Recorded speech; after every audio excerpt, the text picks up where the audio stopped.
you are listening to the Kinetic Man Podcast. I'm Stuart. And I'm David, and we want to walk with you on the journey to living a life defined by uncommon action that is full of purpose, adventure, and meaningful relationships. Our goal is to refine our why while helping you find yours, and together achieve our best and highest purpose. In the end, we'll drive each other to leave the potential life behind and become kinetic men. Men, what's up? Hey, this is Stu, and we have some really big news to share.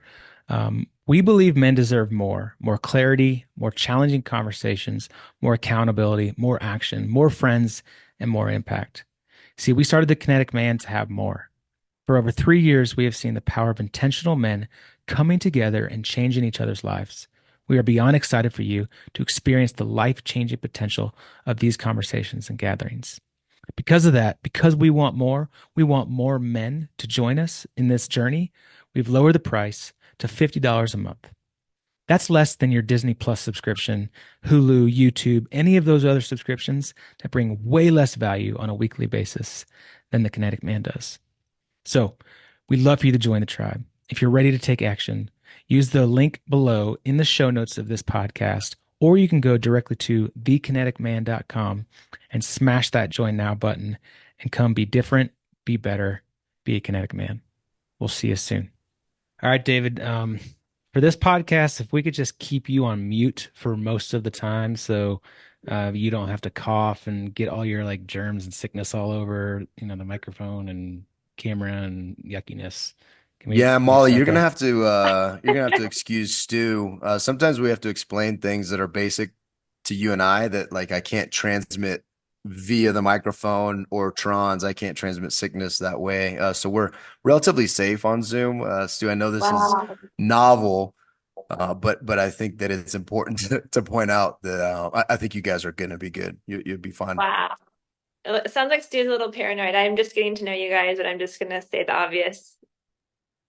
I just don't like to be sick, so like David, you can just stay at home for the rest of this week. When you're like 100% fully better, then you can come back to office, come back to work. Because I got enough like sickness going around in our family and like all the kids passing to each other in the school and all that stuff. I know you know the feeling. Molly, I know you know the feeling too, right? Oh yeah, it's a thing. It's a thing. Within the first week of school, everyone's sick. So let's gear up, right? Yep. Yeah, my son came down with pneumonia on Friday and was like hacking up a lung all weekend long, and he had to miss baseball games. He was like super bummed. He was like coughing up lung. He's like, "Dad, I can play. I can play." And he like was like crying, and like, it was a mess. It was a mess. Oh, that stinks. So, if it was one of us older, we would be like in bed, like soaking it up, like, oh, I'm really sick. But the kids, they just keep trying to go on. Keep on going. That's right. Well, Molly, it's welcome to the Connect Man podcast. We're excited about this conversation. You're doing some amazing work here locally in Denver, Colorado, where all of us are. And let's just dive in. If you could just give our audience a little bit of background about who you are and what do you do? Yeah, thanks. Well, thank you guys for having me. It's been fun to connect and just even see the ministry and impact you guys are having here locally as well. And so just a quick background on me is I grew up in Wisconsin, and I actually I didn't grow up in a faith background. I was the youngest of 5 kids, and it was just through an ordinary, everyday person, my dance teacher. She was the first person to really share God with me. Like I was kind of at a point in my life where I'd moved around quite a bit. And honestly, was kind of lonely, didn't see my parents having a great relationship, saw a lot of brokenness, and just figured there's got to be something more that I'm missing, right? And so my dance teacher had come to faith a couple of years ago. And as soon as I met her, she just kind of said to me simply, like, Molly, like what you're looking for is to be connected back to the first relationship you ever had, which was with God. That's why Jesus came, is to connect you back to him. And through that relationship, you're going to find kind of some of that peace and like the longings that you're looking for. And I never had anyone say it to me that simply, like, wow, really, like that really is what I'm looking for. And so I just started kind of a relationship with God, started growing in my faith. And fast forward kind of to college, I was just at a point in my life where I was trying to figure out what I wanted to do, and just really kind of felt like the Lord put on my heart that he wanted me to help pass this on to other people, kind of like this secret, right, that I had found. He wanted me to share it with others. And I honestly, since I didn't grow up in church, I never really saw myself fitting into like a traditional church setting. I didn't really know like what that impact was going to look like. And then fast forward, met my husband, and he came to faith through a campus ministry. And so we worked in campus ministry for about 12 years, kind of in Oklahoma. We were at CU Boulder, where people say like campus ministries go to die because no one wants to know Jesus there. But it's actually not true. No one's just telling them about Jesus is the truth, right? So we just really loved what we were doing, but really started seeing students graduating college and moving to Denver and really like just not walking into church. Like these were young professionals. You know, no one prepares you for these things, right? Like you're in college and the whole time you're in school, you kind of have these built-in networks and connections that you don't really even realize are there. And then you graduate and you're kind of at the bottom of your career. You don't know anybody. You're having to figure out all these things on your own. And it's really isolating. It's really lonely. And so yeah, my heart just broke for people who are coming to Denver. Maybe we're open to things of God, but we're walking into church and getting connected. And so that's kind of where the idea of the Brook kind of started and where God put that in my heart. When your website mentions, and this was surprising to me, that Denver is one of the most lonely cities. And Hmm. I think that really surprised me. One, because I don't know why Denver would necessarily be, but two, Denver or Colorado is such an outdoor, such a like an outgoing place for those that are looking for adventure and a lot of these things, in my mind, at least when I do them, they're Yeah. not solitary activities. Like when we go to the mountains, we're snowboarding with buddies, we're going fishing with buddies, like we're doing all these things. And so it really shocked me. Why is Denver known to be such a lonely place? Yeah, so it's actually the third loneliness after Washington D.C. and Vegas. Next, the third is Denver. And to your point, what you said, yeah, people are flocking to Denver like crazy for the fun, the outdoor, and the adventure. But when you come here by yourself, you don't know anybody, and just imagine that you climb to a mountaintop and you get to the top, and you're by yourself, and you wish you could share that experience with somebody else. It actually heightens the feeling of loneliness. Like who wants to look at a beautiful sunset by themselves? Like you wish you had somebody to share it with, right? And so I think you're right. People come here for the fun and the adventure, but when you aren't making friends and you don't have anybody to share those activities with, I think it actually heightens a sense of loneliness. So, also on your website, you say that the modern landscape of work and life can often leave individuals feeling disconnected and isolated. Hmm. We're in this we're in this digital world where we are the most connected that we've ever been, right? With the social Yes. media and the emails and the text messages and like all the stuff, right? Yeah. How can we possibly feel isolated and disconnected in such a disconnected world, in such a Yeah. connected world?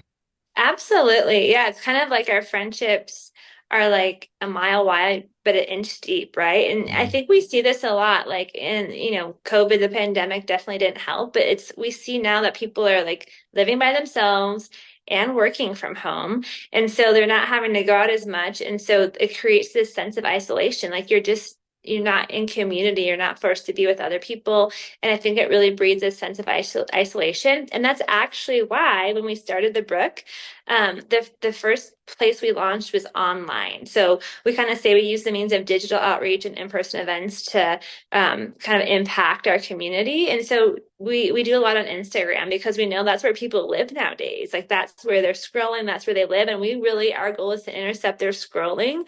We actually have a whole online connections team that like literally follows people, reaches out to people, says, "Hey, I saw you liked our post or you followed us. We'd love to get you connected. Hey, I would love to meet you at our next event." So we're trying to intercept that space where people are living online and get them to come and connect in community because actually that's what like spaces like Instagram, they actually were originally meant to connect people, not just to showcase like the favorite best parts of your life and like your good looks. They really were meant to originally connect people. And so we're kind of going old school and saying, hey, you know what? This is where people are living, but let's use these platforms and let's actually use them to connect people offline and in person. Yeah, and so Molly, tell us about the Brook. Tell us what you guys are doing and really the why behind it. And then Stu, Molly said something which probably doesn't really resonate, but she said it's a place where people go to show how good looking they are. That's why your presence on Instagram is pretty minimal. Sorry, I love you. I'm gonna choose not to comment. I might be the bigger man here.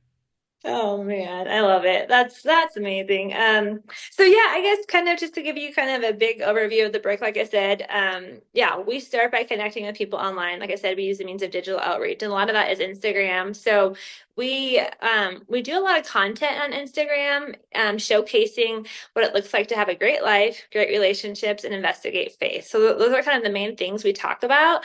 And really, our platform is just showcasing everyday people in the Brook. So we talked a lot about purpose, a lot about relationships, a lot about like job, finances. What does it look like to investigate faith, right?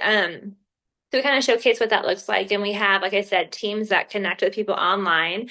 And then from there, a lot of people will fill out one of our forms, our new form. And from there, we connect them with an individual in the Brook. Since the time we launched the Brook, we always wanted like the people in the Brook to be like super approachable where you can actually connect with a human being, right? Do you guys ever get annoyed when you try to call like a company and you're just like, I want to talk to the person? Like, oh my gosh, I'm Yeah, so tired don't of this send me to a message. computer. Yes. Oh my gosh. It's so annoying. But we want to be But do you accessible. ever like stop and realize you're like, wow, I'm actually frustrated and raising my voice at a computer? Like, do you ever do that part? Because that's normally where I get. I'm like, I'm emotionally responding to something that has no emotions. But anyways, that's not the point. Please continue, Molly. Yes. I'm guilty of that. I am guilty of that. But yeah, so we try to like meet people online, connect them with somebody in person, to do like a FaceTime call, get to know you. And we always train like our volunteers to say, hey, I'd love to like meet you at the next event because no one wants to go alone, right? So like, why don't you meet me at the next happy hour? So we do a happy hour once a month somewhere like some cool venue around the city. And we typically have about 150 people show up. And always half of those people are new. Like half the people every time are new, looking for connection, community. And our happy hours literally are just a connecting event. Like people come, we do fun, like it always sounds silly when I say icebreakers, but we'll do like bingo, we'll do trivia, we'll do like silent disco, something fun that helps people actually connect, get to know each other, build relationships. And it doesn't matter your faith or your spiritual background, like you would have fun at one of our events, right? So we always like to just make it an easy place to get to know people and mingle. And we have volunteer teams that run the whole thing, that plan the events. And so that's another part of the Brook that I really love is like young professionals generally have some extra time and space. And so we have like a great volunteer crew. So we do one of those once a month, and then we also do something called a community night once a month. And that really, we speak to like a topic that's relevant to young professionals. So like the last one we did was on faith and work. Like, how do faith and work go together? Do they even go together? And we had people coming in just asking lots of questions based around this topic. And then we always have like roundtable discussion because young professionals like love hearing from their peers, right? And like talking and getting to know each other. So that's a really fun once a month event that we do as well. And then from there, we do have an app. And when we launched the Brook, we were so up in the air. Like, do you do an app or not? Because either apps like tank, we've all downloaded like an app that you never use again in your life. Like you download it and you're like, why did I download that? Like I will never use that again. But we built an app and it's actually gone over so well. I think my favorite part of the app is that we're kind of making like social media, like the app social, by having social channels. So in our app, we have channels that people can join. We have a couple thousand people. And there's like a Brook Sports channel. So we have people typing in the channel all the time, like, hey, going to play pickup basketball. Hey, we're going camping. Hey, we're going to play volleyball. Want to join? Like anyone can join, anyone can post in it. We have roommates channels because young professionals are moving on average once a year. And so if we can help them by finding a roommate through our roommates channel, like it adds a ton of value to like an immediate need of theirs, basically. So just like lots of different channels. We actually have a work from home channel because like kind of like you said, Stu, like so many people are isolated and working by themselves. It's like, why not meet at a coffee shop and work together? And people actually, like young professionals, will pay for apps nowadays that help them do these things. Like they will pay for apps that will help them connect and find friends. And so we're kind of getting to provide that for free through what we're doing on our app. So that's really fun. But then, kind of the kind of last thing and the thing that I actually am most passionate about is something called Simple Church. And so our simple churches are just small communities, probably around 8 people or so, that meet together on a weekly basis, like in a home, in an apartment, or in a bar somewhere. And they help keep each other accountable. They read a part of the Bible, and then they just apply it to their life that week. And we have over 500 professionals that are meeting in like these simple churches throughout the city of Denver, like growing together. And really, why we call them simple church is because it's simple to follow, but it really is like a spiritual family. It's different from a Bible study in that it's not just like one topic over 8 weeks and the group ends. Like we have groups that have been together for 3.5 years, and they've seen people in their groups get married, lose loved ones, like stick together. And I think in the city of Denver, where like half the people are transplants, having a spiritual family is really huge. And the reality is too, like a lot of people have moved to Denver to go hike and ski on the weekends. So going to church really isn't their top priority. And honestly, a lot of people maybe have been hurt from the church or have baggage. So walking into a simple church where they can connect with individuals, ask their questions without feeling strange, has been really, taken down barriers that a lot of people have when it comes to their faith journey. I'm curious, you bring up church. We had we had a pastor on as a guest. He was an author as well, and he's in Dallas, and another really big city. And he had mentioned that in his church, it's a pretty young professionals church. There's a lot of 20 to 40-year-olds, but he said that there's a lot of women that are going to this church, but very little men. There's a lot of single women that are going to the church, but very little men. Mm-hmm. And he's like, I don't know what's going on. Like, why is this happening? Do you see any of that in the Brook? Is there a lot more women coming to events than men coming to events? Oh, this is a great question. And so when we first started the Brook about 3 years ago, we had a lot more women coming at first. I would say it was probably um, oh, yeah, maybe like 60 or 70% women and 30% men. And we've actually been praying over the last like year and a half that we would have more men get involved. And how it works is usually where the girls are, the guys start coming. That's what I'm saying. This is just smart math, right? Like if It's I just were a smart single math. dude, I'd be like, okay, you church and these groups. Yeah, all Yep, day. yep, totally. So exactly to your point, we've actually started having a lot of men come. So I would actually say at our events now, it's about 50-50%.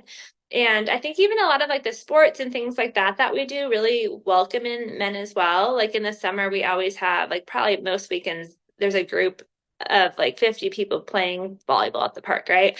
So I'd say it's about half and half. But something interesting that I've seen when it comes to our simple churches is this, that women tend to sign up really quickly for our simple churches and they'll like fill up really fast. But women tend to have this kind of personality, and maybe it's a generalization, but like they just are very social. Like it's like, oh yes, I'll do everything and I'll do too much. I like put too many things on my plate, right? And so a lot of times, like we see those groups like shrink quite a bit. So we fill the groups up quite a bit because we know they're going to shrink. When it comes to the men's groups, we see that men are much slower to sign up. Like they may like just hang around the Brook for like a year or two before they ever even sign up for a simple church. But once they do sign up, we actually see that the men then become like really committed. And so it's kind of a different process. It almost feels like it takes the guys a little bit longer to warm up to the like being open and being a part of a group. But once they are, they kind of, it seems like they kind of commit and like go for it. And then the women are kind of like, oh, sure, I'll do everything. And like, oh my gosh, I'm so overwhelmed. I can't come anymore. Um, but yeah, it is, I do agree. I think there always tends to be more women heavy, especially in spiritual realms. But we have really tried to lean into even like like I said, just like things that guys like to do, men's camping trips, things like that. And we have seen like overall things even out a little bit more. As you were talking, I'm taking notes and a couple things just hit my mind as far as observations. I'm curious on your observations if you've seen or can attribute any of these issues. So specifically talked about the church and numbers are declining, right? Like it's an issue and you guys are doing something specifically to address it because it's not just about numbers in church, it's about people being fed spiritually, right? Like it's about the fulfillment of a life of faith, and even just understanding, what that means, being exposed to it. But you also talk about friendship, and like it's such a fascinating thing, and we see this in our men's group all the time. But it's almost like we've forgotten or lost the skill of how to make friends, and it's so difficult now. And I think we're more prone now to try to find an app, which there's no judgment in that, but an Yeah. app, something, how instead of like, hey, why don't I go and like connect with this person and be like, you know what? Do you want to be friends? Like we did when we were kids, right? My kids don't have any huge issues with this type of stuff. So I'm curious on your observations, particularly on this younger generation that you focus on. What is have you gotten any feedback from them on why it has become so difficult to just have what we would probably attribute to normal human interactions? Yeah. And I say normal, I don't mean to say that to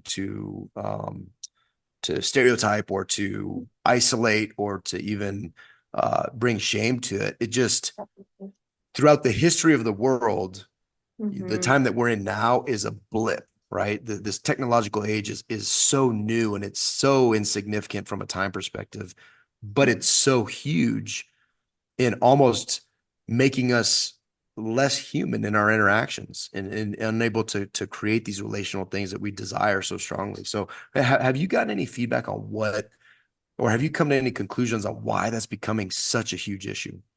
Yeah, no, this is actually something I was talking to a friend about earlier this week.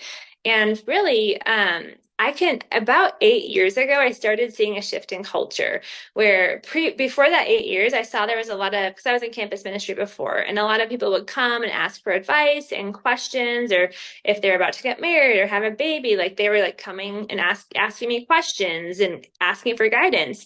And then about 8 years ago, I saw this shift where I was like, how come people aren't asking these questions as much anymore? And I realized we've become a YouTube generation where if we have a question, we go to Google or we go on YouTube and ask it for an answer. We don't go to a human being. And the problem with that is, yeah, you can find a lot of information online, sometimes not the best or most accurate information, but it's also not tailored to you. And it's not also led like by the spirit through somebody who can speak life into your specific situation. And so I really think that this generation right now has been used to just going online to get information. And so like the friendship and asking a person for advice or asking a person to connect is kind of like opposite of like where the connection is coming from.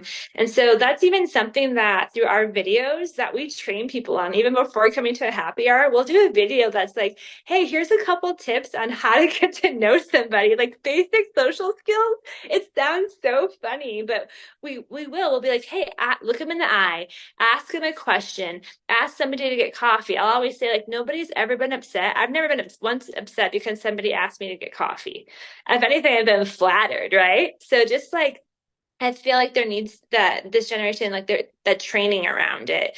And just those things that maybe sound basic, like that we need to be reminded of, are really essential. But Stu, I know you have a great question, and just one comment. It also it hits me as a parent, right? Like I'm constantly emphasizing with my kids, hey, look them in the eye when you like look at them. Stop what you're doing right now. Look at them, right? And it hits me because there's a huge impact, and a lot of us want to blame things like cell phones and apps and all these kind of things. But at the end of the day, we should look in the mirror first, right? And the problem is if we are not doing it and they're not plugging into your group, right? Like who they're now going to teach their kids to even be less competent relationally and less human. Absolutely. And this whole YouTube thing, YouTube's a great resource, but YouTube Yeah. can't answer your questions back in the moment either. And not a great place to, you're just getting whatever it is that you're being fed on it. Yeah, I was just gonna share like I have three kids. So I have a 13-year-old daughter in eighth grade, a 10-year-old and an 8-year-old, and we have a dog. And I'm just gonna be completely honest, I'm actually not really a dog person. Like our dog is like the bottom of our totem pole in our house. I'm like, okay, I want to take care of the rest of my family. If the dog is taken care of, that's fine. But of course, like everybody, we have a dog. Why? Because the kids wanted the dog.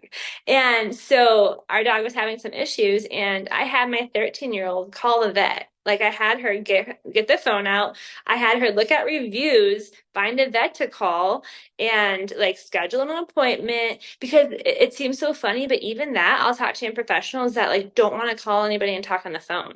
Like it's just like I don't want to call anyone. I just want to text. I don't Can I want to talk on text the the phone. vet? I want to text the vet. Exactly. Yeah. Yeah. So I was like, hey, Sayla, you're gonna call, you're gonna make this appointment. Like, and it sounds so silly, but like our kids are completely capable of doing those things. But we do, like you said, we need to train them. We need to teach them how to do those things as well.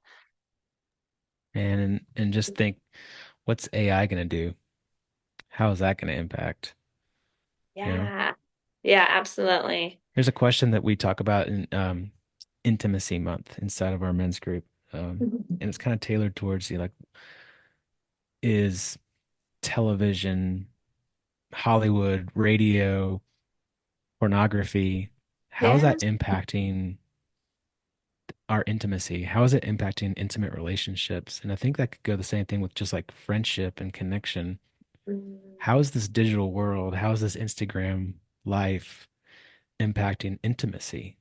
You know, is Mm. and similarly, we had a lady come on our podcast. It'll come out in a few weeks, and she's a matching expert. She matches couples, Yeah. and it's taking longer and longer and longer. She says for men and women to get married. And I Mhm. think a lot of it is tied to this kind of stuff. I'm curious what you've seen and how that's impacting relationships. Yeah, no, I think that's something it's something we talk about quite often. And with the Brook, we actually have an event coming up October 10th. It's called our relationships event, and we talk about singleness, dating. And I was just going through our panel questions for the event, and one of the questions was like, how is pornography impacting like relationships now and future relationships? And I do think it is a huge barrier to our view of relationships, right? Like what someone experiences through that directly impacts like your ability to connect with somebody in a human way, right? Like a person in front of you. And so I think if we aren't talking about pornography, if we're not talking about even like friendships and how to develop friendships, or like a lot of times people talk about what are your standards for somebody you're looking for to date. Well, what about your standards you're looking for somebody to be your friend? We talk more about like standards for dating, but like we have all these friends that are really horrible influences on us, right? And so I think yeah, like talking openly about all these topics is super huge because, like your friend talked about, we see people getting older and older and older and being single and just having baggage that they're not dealing with that I really think is prolonging and prohibiting their ability to connect with somebody else and to have that life that they're wanting to find a significant other for sure. Well, yeah, I was listening to a podcast recently within the last year, and it was a couple of younger men were talking, and I was completely taken aback by the normalization. The topic was porn, Mm-hmm. and I was completely taken aback by the normalization in the conversation between these two gentlemen about their use of porn, Mm-hmm. and then I was completely taken aback by the normalization of the number of partners that this guy had, and how porn had played a part in that, and the STDs that were acquired. And these are young, successful, highly listened to show. And it was just like, well, that's just kind of a consequence of these decision chain. And we talk about friendships and normalization, and how you do that. How are Uh, you addressing the normalization of the things that you guys are talking about, right? Because I feel like it's a huge uphill battle. And mhm. sometimes it could be overwhelming. And Stu and I are completely committed to the men in our group. And Yeah. sometimes if you don't express gratitude for the group that you have and the impacts that are being made in it with the men, it's easy to look at the tidal wave of dudes not in the group and be like, man, like, are we making a dent? And we are Yes. not, are we normalizing things Yeah. into a higher standard versus what you see? And I'm sure that it's very similar in what you're doing. And so how are you guys, is it just like, just one after the other? Is that kind of how you approach this? Or how are you making the normalization in Denver Yeah. and ultimately something that could impact the world and what you guys are doing? Absolutely. And this is actually my favorite part is um, making disciples that multiply. So the cool thing about young professionals, like I said, they have extra time. And as we look back in history, all the great mission movements that have happened have started with younger people because they have the ambition and the time and the energy to do it. And so we kind of have the system with the Brook where anyone that is a simple church leader is in a once a month coaching group. And so they'll come with other leaders who are also leading simple churches. We'll do accountability, we do teaching, we keep the vision in front of them. And we, like last month, I met with a group of women and we talked about singleness and dating. We talked about what the Bible says about sex before marriage, living with your boyfriend, all these different topics very openly. And then what they do is they go back to their groups and they go through this content with their group. So we're basically passing on. And I always say discipleship is just passing on a way of life. That's what Jesus did with the 12 disciples. He lived with them. He passed on to them a way of living that they would then go on to pass on to others to impact the rest of the world. And so really raising up everyday leaders is kind of the way that we pass on and change the culture. We really do need to change the culture. But again, I can't meet with every single person. We have hundreds of people involved, but I can meet with the leaders and I can train them to go and train the people that are following them. And so kind of that discipleship principle of training leaders and having them pass it on, kind of like the 12 disciples did. Well, what do you think the difference is between something like the Brook and church? Like, why are churches, I would almost say, failing at community and events and small groups? Yeah. And why are you guys seeing a lot of success in these, these simple churches and getting Yeah. people in community? Like, what's the Mhm. difference? Like, why is one not working? Yeah, no, and that's a great question. And the reason I absolutely love this question is because I kind of get to work in this non-traditional sector. But on the flip side, my husband is actually the lead pastor of a church in Oh, Denver. nice. And so I get a view into both worlds. And I just love Just that make sure there's he doesn't not listen to this. Stu wasn't talking about your husband. He's talking That's about the right. other All the other pastors. churches. all All the the other other, pastors, yeah. their His church is family. great. You guys are crushing it. He's crushing it. But well, the point is that there's not a one size fits all, is I think what I'm trying to say is like, and I think one of the reasons the Brook's done really well is because, I will say, I think that the American church does decent when it comes to like connecting with people who have younger kids or even up through high school and college. There's lots of programs. And then there's kind of this whole gap in your 20s and 30s when you're single. And that gap is becoming wider because people aren't getting married till they're older that kind of gets neglected. And honestly, it should be a time where we're really doubling down because these people eventually are going to get married, and what they do in that single time is what they're going to bring into marriage. And then once you get married, there's kind of programs sometimes in the church for be if you're married or have kids, that sort of thing. But I really think there is a gap when it comes to this age group and demographic of young professionals in their 20s and 30s. And so I think one reason even the Brook has done really well is because we've just doubled down on a niche kind of group of people. Like we're not trying, sometimes, when you try to reach everyone, you reach no one, right? That's like the saying. And that's kind of what you guys are doing too, right? Like we're really doing what we feel like God's called and put on our heart. And so we're kind of here to really serve the city of Denver and all the churches of Denver by connecting with people that might not walk into a church necessarily, getting them into groups, communities, and then some of them go on to help and serve in local churches as well. But I do think, yeah, that, our world is ever changing and it's hard to keep up with that. That's why something like the Brook, we can kind of be innovative and new and put all of our energy towards like this kind of one specific thing. And whereas a church sometimes, they have a lot of different groups and lots of different people they're trying to manage and engage in as well. And so, and if you have a system that's been working a certain way for so long, it's hard to shift that whole ship. Whereas I always say the Brook, like we're pretty mobile and we can try new things and be innovative. And it's just a little easier. So, Yeah, and I'm not suggesting it's there's a single path at all that churches that if you're not that it should be the end all be all. But I'm just curious, Are you seeing a pretty high percentage of folks that get involved in these smaller groups going into churches and serving the church body as well there?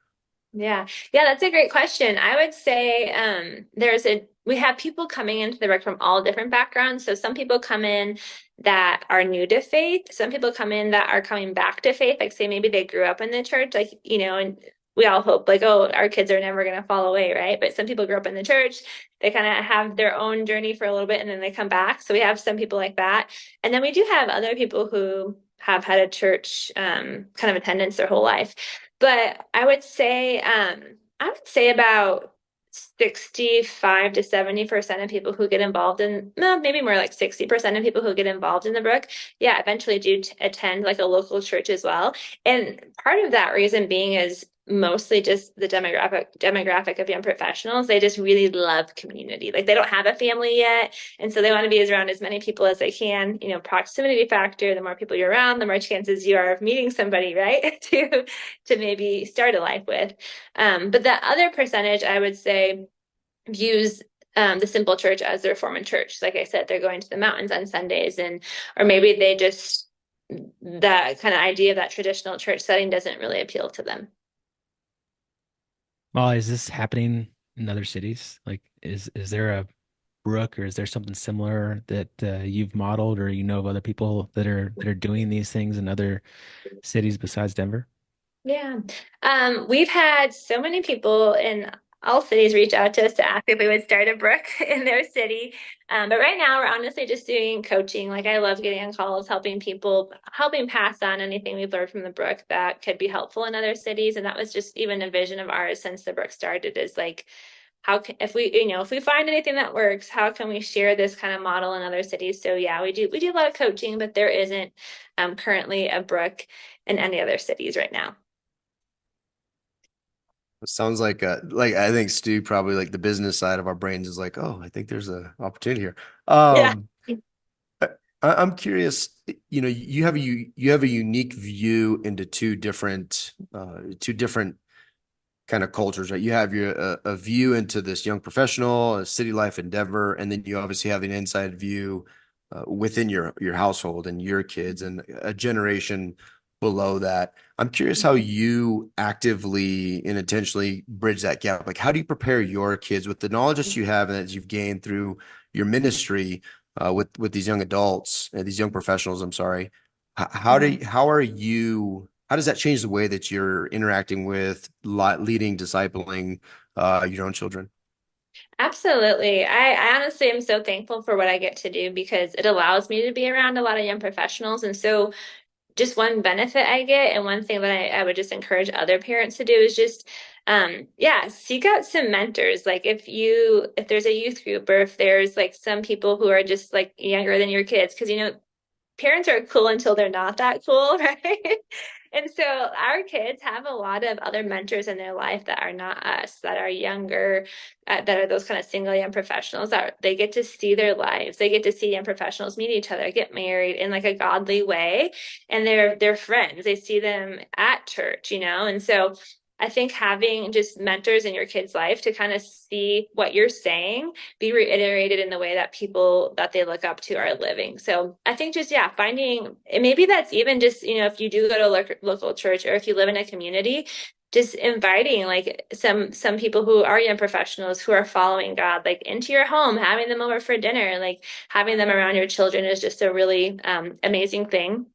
And then I think, yeah, just with social media, with phone usage, with things like that, just realizing like boundaries, just knowing that like just because all other parents are maybe letting their kids do whatever when it comes to social media or phone usage, that like our family isn't going to just do what everyone else does. Like for example, like we have no phones in your bedroom, you can't be on the phone in the car. Like our rule is like when you're with people, we be with people. Like you're not on your phone. Like if you're with a person, you're with that person, so no texting like in front of somebody unless it's like an emergency, right? And so I think just also, which can be really hard, it can be hard to be the family or it can be hard to be the parent that feels like, hey, we're doing things differently. But I just keep telling myself, like, I'm not going to regret this when my kids are older. Like, God has given me the authority over my children. And so I'm going to stand before him someday and be responsible for the choices I made and how that's affected them. And so I also just think taking your role that God's given you seriously, like, hey, this isn't just, oh yeah, we just had a kid, but it's like, no, like literally I am the authority over them. God's given me that authority. And because of that, like, I need to be careful and cautious about what I'm letting them watch, what I'm putting in front of them, how much time I'm giving them, or whatever that looks like. One of your core values in the Brook is people over platforms. Mhm. What do you mean by that? Yeah, and I love this value because the Brook actually started in the middle of COVID. So not at all what I expected. We always wanted, kind of the vision was to start some sort of young professionals movement, but it ended up being during COVID. So we launched online. And to be honest, like I didn't even have an Instagram personally. The first person we ever managed was like a brand manager, Instagram manager. And what we didn't want is to showcase like a specific leader. I think a lot of times organizations can be leader driven and it's all based around one person and one personality. And that's exactly what we didn't want. Like we wanted it to be showcasing everyday people. So even now, if you go on like our Instagram, you'll see everyday people in the Brook just sharing their stories and their real life, what's happening to them. And a lot of people message us on our Instagram and are like, is there somebody who leads this? Like, what is this even? And I absolutely love that because we're not personality driven. We want people to see somebody they can identify with and not just like a figurehead.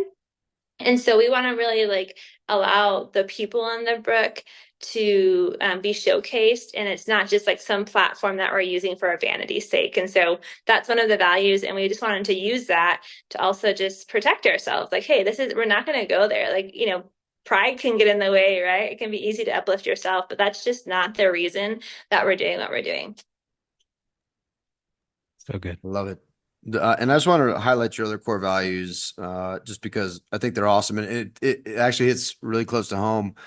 Stu and I developed core values for our businesses, and we were very, very intentional. And it was something that was a requirement from the two of us that everything tied back to a biblical verse. So looking at your guys' core values and everything ties to the Bible, I'm like, I love it. But you guys say pray first. We don't just welcome, we connect. We multiply disciples and develop leaders. We're crazy generosity, people over platforms, and innovation over stagnation. And I just love, that going to, because it's one of the things that Stu and I do as we look at guests is like, how do we align as well, right? And so looking at these core values, I was like, oh man, this is so awesome that each of those ties obviously breaks out and ties to biblical principles and biblical verses.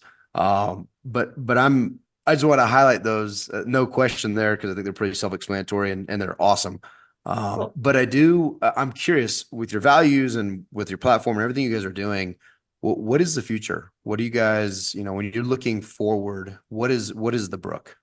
Yeah, that's a really great question. So we're about a little over 4 years in, which is nice. I feel like even going into this fall, we're like, hey, we have rhythms, we have routines. I'm talking to my friends in startup world or other nonprofits that are like, oh my gosh, it takes 8 years to like get to a place where you feel like you're at a good point. And I think we're trying to figure out how to be sustainable, like most businesses, right? Like, what does this look like? One of the hardships can be with our demographic, we constantly have people coming and going, like coming, getting married, moving to a different city. So it's very transient. So trying to figure out what does that look like? Um, but really right now, even when you asked about like, what about other cities? What about other places? That's something that we've contemplated, but really right now, I just feel like we want to double down on Denver. There's like 2% of people in Denver that follow Jesus. Over 50% of the city of Denver is between the ages of 20 and 40 years old. So that means if you come to the city, every other person you walk past is a young professional, and only 2% of them know Jesus. And so we still have a lot of work ahead of us. We're making a dent, but I'm not satisfied with it. Like 500 people in simple churches, a couple thousand in our database is barely scratching the surface. And so we want to see in the next like 2 years, we'd love to see, 2,000 people in our simple churches and our networks around the city. And really our vision is to raise up leaders. So we want to continue to see our leadership teams grow, develop. Right now, we have about 50 people on our leadership teams. We have a couple hundred volunteers, but our leadership teams are people who are really multiplying and passing these things on. And so we want to continue to see those multiply and really just double down in the city of Denver is what we really feel like God's calling us to. That's I love it. It's crazy that only 2% know Jesus. Mm-hmm. That's Yeah. eye-opening. Um, Man. So how do we, the collective we audience, our listeners, get more involved? How do we support the Brook? How do we, I saw there's some like sponsorship opportunities for businesses. Mm-hmm. How do us old married dudes with kids get involved with the Brook? Yeah. I'm talking specifically David. He just had a birthday recently, and he's over the hill. He's on his way down. Oh my, you guys are amazing. I love it. Yeah, I mean, I think ways to get involved, there's definitely different options. I would say if you're somebody who has kids that are like in college or, graduating from college, just tell them about the Brook. Like, hey, you know what? Like, if you're coming back to Denver, definitely check out their happy hours, check out their events. Like, we want to be a place for you to like help send your kids. So if you do have kids that are like anywhere between in their 20s and 30s, definitely send them to our events. We want to help get them connected and plugged in. Something else we really love doing at the Brook is called mentor moments. And so this is where like people who are like maybe experts in an area that relates to young professionals outside of the 20 and 30-year age range, if there's some topic or that you are really passionate about or you think applies to our demographic, I'd love for you to reach out to me personally, Molly at the Brook.city, and say, hey, I would love to come in and share or do a video or something like that to kind of help this, whether it's finances or whether it's purpose or just things that are applicable to young professionals. And then, yeah, like you said, Stu, like we're a nonprofit, so we raise all of our own, funding and for all of our events and our marketing needs and all our staff. So if you guys, you're a business and even if you just are a business and you're looking for some good employees, like the Brook has like a huge network of young professionals. We actually on our app have a jobs posting place where like if you are looking to hire somebody and you want someone that has good values and might be a believer, like, you know what, we'd love to connect with you, partner with you to get that job posting up on our app or even sponsor one of our events, help us with the cost by coming and just donating or coming and putting up a booth for us to kind of share about your business as well and just different ways we can collaborate. And so, yeah, but I just love connecting with people in the city. I've been here, a little over 4 years, started during COVID. So I feel like even just networking with other people in the city is just a really awesome thing. Well, and I don't know if we can nominate experts or subject matter experts, but I would personally like to nominate Stu for a mentor moment on how to live life to its fullest and be a successful business guy and not have to be that smart, right? And I think that could be like a really But really insightful good looking. presentation that Stu could probably offer these young professionals. So I think that would I, be just for consideration. I like that tagline. I think that would be good. How to get ahead without doing much, maybe? Yeah. I don't know. How to do good without being smart, like stuff like that. Without Yeah, being I think smart. Sure. we'll figure I it think out. that could We'll be, I figure it think that'd out. be catchy. I think that could be catchy. You'd have the biggest audience that you've ever had at one of those. Molly, this has Oh, been fun. We could probably go another hour and talk about all things community and relationships. Where do we send people to get more information on the Brook? What do we put in the show notes? absolutely. Yeah. So our Instagram is great at thebrook.city. Our website, thebrook.city, or our app at thebrook.city. And then my personal email you can find on there as well if you want to reach out to me individually. I'd love to chat, love to connect more. And yeah, send any folks our way. We'd love to connect with them. Awesome. Well, like I said, this has been a lot of fun. We appreciate your time.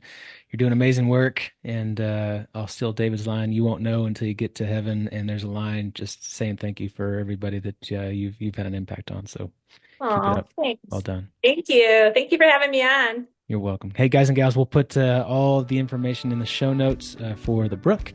Go check it out and go take action. Thanks, Molly. Yeah. Thank you, Molly.